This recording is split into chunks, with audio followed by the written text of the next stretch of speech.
سر سے اوپر کر لے، اس کی اجازت نہیں ہے. اور اس میں بھی آپ دیکھیں نا، کمفرٹیبل انسان کہاں ہے؟ درمیان میں ہی کمفرٹیبل ہے نا. جب بہت اونچا جاتا ہے تب بھی مشقت ہے. یعنی دین نے ہمیں جو طریقے سکھائے ہیں ان میں سہولت ہے، عمومی طور پر. ایکسیپشنل کیس پر کم رہ جاتے ہیں. مشکلات سے بچایا ہمیں. نبی صلی اللہ علیہ وسلم کا اونچی آواز سے تکبیر کہنا، کیونکہ آپ نماز کی امامت کراتے تھے. آپ تکبیر اونچی آواز میں کہتے یہاں تک کہ پیچھے والے آپ کی آواز سن لیتے. اس سے ہی پتہ چلتا ہے کہ مؤذن کو اس بات کا خیال رکھنا چاہیے، یعنی بلند آواز سے کہنا چاہیے اللہ اکبر، تاکہ یہ نہ ہو. کیونکہ بعض اوقات ایسا ہوتا ہے کہ امام صاحب مائک آن کرنا بھول جاتے ہیں اور اللہ اکبر بھی اس طرح کرتے کہ پیچھے والے کھڑے ہی رہتے کہ پتہ نہیں نماز کب شروع ہوگی. جب دوسری اللہ اکبر ہوتی ہے رکوع میں جانے کی تو ہو جاتا او رکعت ہی مس ہو گئی. تو امام کو ان چیزوں کا لحاظ رکھنا چاہیے. جابر سے روایت ہے کہ رسول اللہ صلی اللہ علیہ وسلم بیمار پڑ گئے اور ہم نے آپ کی اقتداء میں نماز پڑھی جبکہ آپ بیٹھے ہوئے تھے اور ابو بکر آپ کی تکبیر لوگوں کو سنا رہے تھے. اس سے یہ بھی پتا چلتا ہے کہ اگر امام کی آواز ذرا کم ہے اور کراؤڈ بڑا ہے تو ذرا پیچھے سے کوئی اس تکبیر کو دوہرا دے تاکہ سب سن لیں. حرم میں آپ نے دیکھا ہوگا کہ ہمیشہ پیچھے سے ریپیٹ ہوتی. تو ایک دفعہ میں نے سوچا کہ اس تکلف کی کیا ضرورت ہے، مائک ہے سب کو سنائی دے رہی ہے آواز. لیکن پھر مجھے سمجھ آئی کہ ایک دن یہ ہوا کہ جگہ قریب نہیں ملی تو کافی دور کھڑے ہونا پڑا. اب اس میں پہلی تکبیر نہیں سنائی دے رہی تھی، وہ دوسری ہی سنائی دے رہی تھی. تو بعض اوقات اینگل ایسا ہوتا ہے، بعض اوقات اسپیکر خراب ہو جاتا ہے، بعض اوقات آواز ایک دم دھیمی ہو جاتی ہے اور امام جو ہوتا ہے وہ تو اللہ اکبر کہہ دیتا ہے اور وہ پیچھے والا کیا کرتا ہے اللہ لمبا کر کے کرتا ہے، تو وہ سنائی دے جاتی ہے پھر تو نماز خراب نہیں ہوتی. تو اس کی بھی دلیل ہمیں یہاں سے ملتی ہے. عام گھر میں ہر وقت ایسا کرنے کی ضرورت نہیں ہے کہ دو لوگ نماز پڑھ رہے ہیں، لیکن یہ کہ جہاں کراؤڈ زیادہ ہو وہاں چاہے اسپیکر بھی ہو پھر بھی کر دینے میں کوئی حرج نہیں. لوگوں کو فیسیلیٹیٹ کرنا اصل مقصد ہے. امام کے بعد مقتدی کا آہستہ تکبیر کہنا. ابو سعید سے مروی ہے رسول اللہ صلی اللہ علیہ وسلم نے فرمایا جب امام اللہ اکبر کہے تو تم بھی اللہ اکبر کہو. یعنی جو فالوورز ہیں مقتدی ہیں وہ آہستہ سے اللہ اکبر کہیں. اگر وہ سارے بھی زور سے آمین کی طرح اللہ اکبر کہیں گے تو کیا ہوگا. ہم تو خواتین ہیں خیر ہے، لیکن جنرلی پتہ تو ہونا چاہیے نا، اگر کوئی کر رہا ہو تو اس کو روکا جا سکے.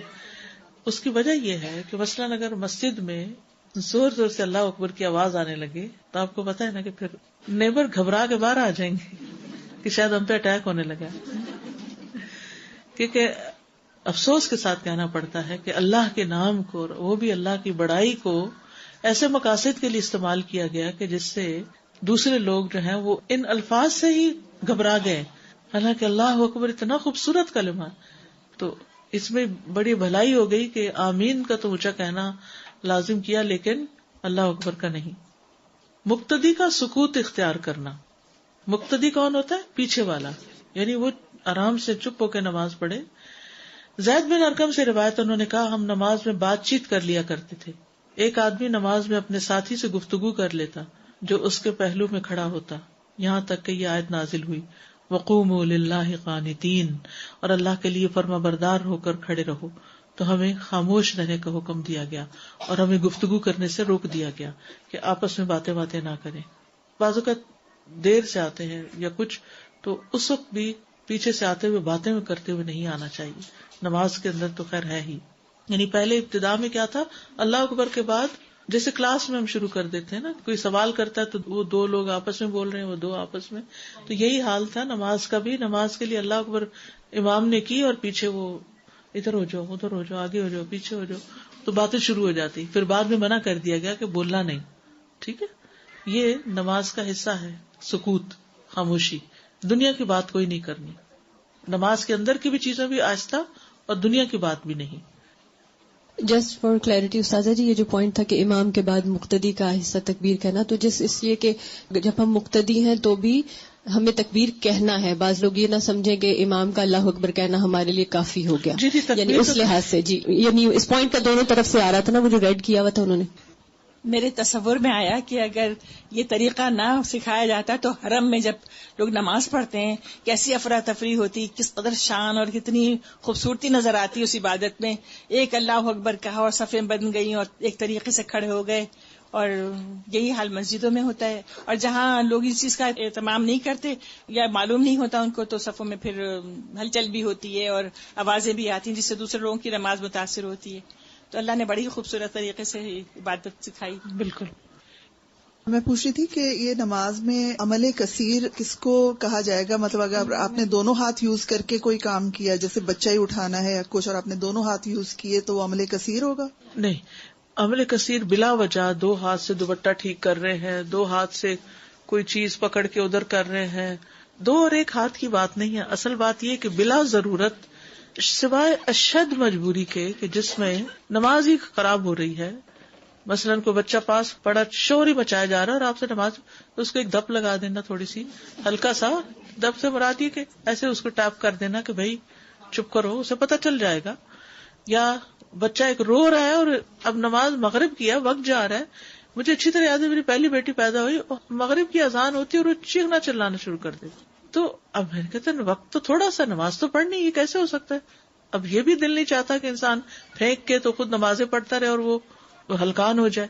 تو پھر الحمدللہ مجھے اس وقت یہ بات پتہ چلی کہ نماز میں اٹھاتی تو چپ ہو جاتی، تو پھر میں وضو کر کے اس کو ساتھ اٹھا کے نماز پڑھ لیتی. تو اس صورت میں کہ نماز جا رہی ہو اور کوئی آپ کے پاس اس کو سنبھالنے والا، اٹھانے والا کوئی، یعنی انتہائی ایمرجنسی میں شدید ضرورت کے تحت کم سے کم حرکت. مطلب کبھی ایسا ہوتا ہے کہ آپ جیسے دوپٹہ ہی صحیح کرنا ہے، آپ کا اتر گیا ہے کچھ، تو آپ اگر اس کو ایک ہاتھ سے کریں گے تو آپ کو کافی گھنٹے لگیں گے اس کو کرنے میں، لیکن اگر آپ دونوں ہاتھ یوز کریں گے تو فٹافٹ سے وہ ہو جائے گی. تو اس میں دونوں ہاتھ یوز کرنے اوکے ہیں؟ جتنا بچ سکے اتنا ہی بہتر ہے. چاہے جلدی کی بات نہیں ہے، لیکن یہ ہے کہ جتنا بچ سکے.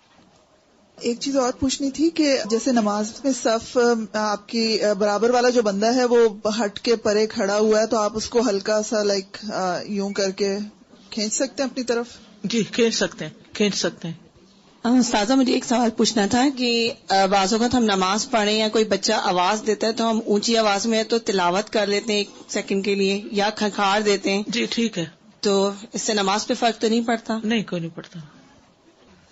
نماز کے دوران جیسے بچے کبھی پوچھ رہے ہوتے ہیں کہ یہ کام کرنا ہے، یہ کرنا ہے، تو ہم کر دیتے ہیں. نہیں اوہ نہیں کرنا، نہیں کرنا چاہیے. اسی آیت کو اونچا پڑھ لیں، لیکن اوہ کوئی اور آواز نہیں نکال سکتے. جی استاذ السلام علیکم.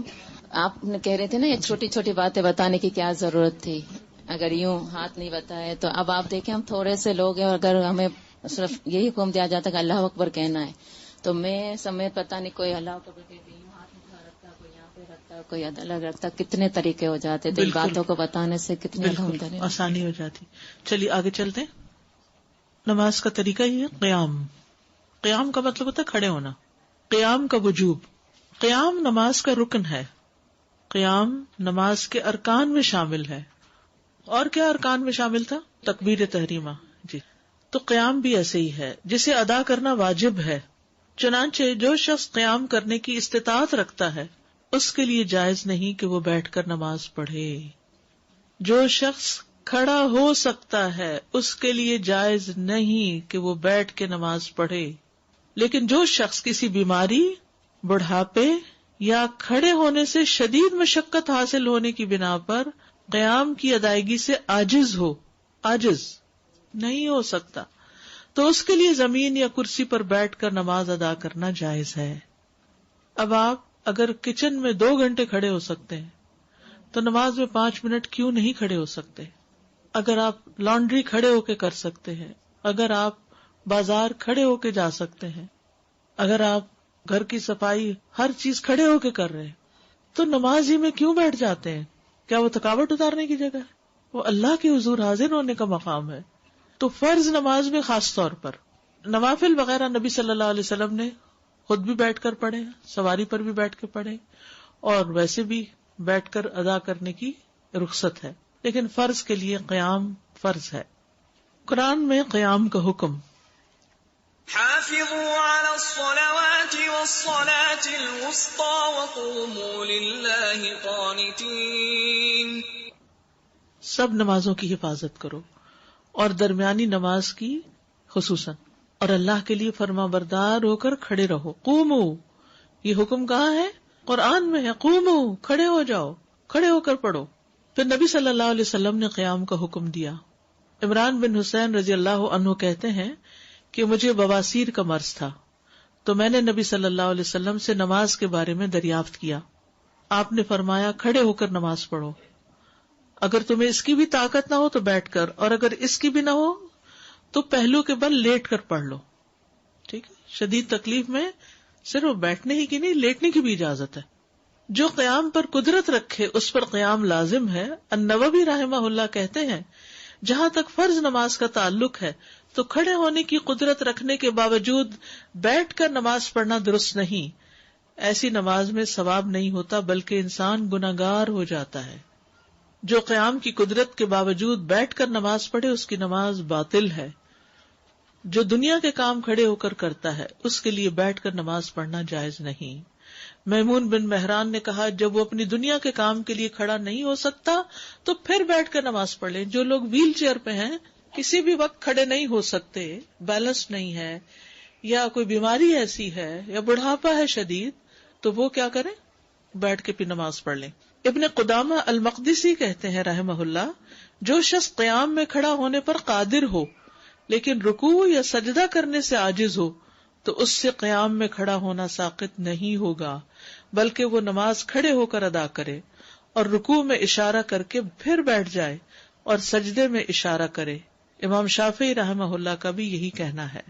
ٹھیک ہے، تو اشاروں سے باقی پڑھ لیں، کیونکہ اللہ تعالیٰ کا فرمان ہے وَقُومُوا لِلَّهِ قَانِتِينَ، اور نبی صلی اللہ علیہ وسلم کا فرمان ہے صلی قائماً، کھڑے ہو کے نماز پڑھو. اور اس لیے بھی کہ قدرت رکھنے والے شخص کے لیے قیام میں کھڑا ہونا رکن ہے، چنانچہ قرات کی طرح اسے بھی ادا کرنا لازم ہے. اور قیام کے علاوہ کسی اور چیز سے عاجز ہونا قیام کے سکوت کا تقاضا نہیں کرتا. جیسے اگر کوئی شخص قرات سے عاجز ہو تو اس سے قیام ساقط نہیں ہوگا. مثلا نیا مسلمان ہوا ہے اور اس کو 2 لفظ بھی نہیں آتے سورۃ فاتحہ کے، اب وہ نماز پڑھ رہا ہے امام کے پیچھے، تو اب وہ کہتا ہے میں تو پڑھ ہی کچھ نہیں رہا تو میں بیٹھ ہی جاؤں. نہیں، قیام اپنی جگہ الگ چیز ہے اور قرات الگ چیز ہے.